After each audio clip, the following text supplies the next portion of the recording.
Hi, எல்லாரும் சாப்பிட்டீங்களா? நான் எல்லாரையும் சாப்பிட்டீங்களான்னு ஒரு 2 நாளாக தான் கேட்குறேன். நீங்கள் யாரையாவது கேட்டிருக்கீங்களா அது மாதிரி? நான் சாப்பிட்டீங்களான்னு போட்டதுக்கு யார் யாரோ என்னென்னமோ கமெண்ட் பண்ணாங்க.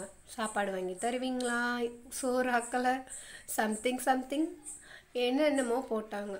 ஆனால் ஒருத்தர் மட்டும் நீங்கள் சாப்பிட்டீங்களான்னு கேட்டார்.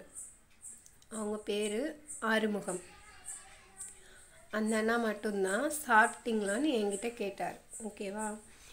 நம்ம சாப்பிட்டீங்களான்னு கேட்குறதுனால நம்ம சொத்து ஒன்றும் குறைஞ்சி போயிட போகிறது கிடையாது.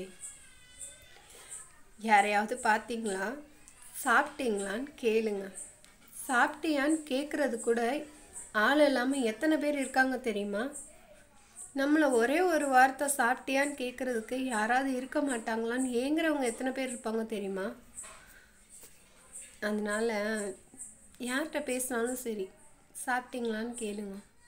உங்களால் முடிஞ்சால் ஒரு ஆளுக்காவது சாப்பாடு வாங்கி கொடுங்க. முடிஞ்சா. அட்வைஸ் ஓவராக இருக்கோ? ரைட்டு, ஃப்ரீ அட்வைஸ் கேட்குறவங்க கேளுங்க, கேட்காட்டி போங்க. பாய்.